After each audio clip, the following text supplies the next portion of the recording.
দীর্ঘদিন ভারতে বসবাস করেছেন, দিয়েছেন ভোট, এমনকি ছিল নাগরিকত্ব কার্ডও।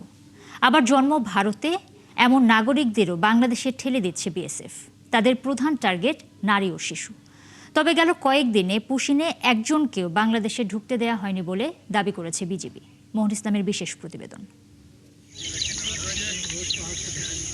ঠাকুরগাঁ সীমান্তে আটকে থাকা রোজিনা গেল শনিবার মধ্যরাতে তাকে এই সীমান্তে আনা হয়, সাথে আরো 3 শিশু, 4 নারী সহ 11 জন। প্রায় 3 দিন আটকে রেখে সোমবার রোজিনা সহ তাদের সরিয়ে নেয় বিএসএফ। তবে এই রোজিনাকে বাবা মার থেকে ছিনিয়ে এনে পুশিন করার চেষ্টা করে বিএসএফ। রোজিনার বাবা মাকেও ভারতের ভিন্ন ডিটেনশন সেন্টারে আটকে রেখেছে তারা। এমন রোজিনার মতো বা তার চেয়েও কম বয়সী শিশুদের সীমান্ত দিয়ে ঠেলে দেওয়ার চেষ্টা করছে বিএসএফ। নারীদের সংখ্যাও বেশ। 6 তারিখ দিবাগত রাত 03:30 ঘটিকায় 3:30টায় 11 জন নাগরিককে অবৈধভাবে অনুপ্রবেশের প্রচেষ্টা চালায় বিএসএফ কর্তৃক।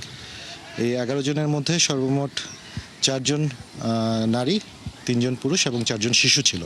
নিজেদের অনেক নাগরিককেও সীমান্ত দিয়ে ঠেলে বাংলাদেশে অনুপ্রবেশের চেষ্টা করাচ্ছে বিএসএফ, যারা সবাই মুসলমান। গেল বছর থেকে শুরু হওয়া পুশিনের ডাটা বিশ্লেষণ করে এমন অনেক তথ্য পেয়েছেন গোয়েন্দারা।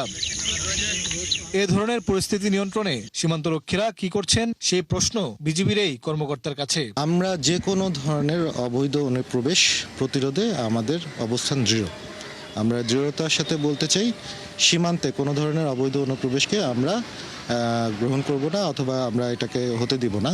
এবং সেজন্য আমাদের প্রয়োজনীয় যা যা করা প্রয়োজন আমরা সবই আমাদের ঊর্ধ্বতন সদর দপ্তরের নির্দেশনা মোতাবেক আমরা পরিচালনা করছি।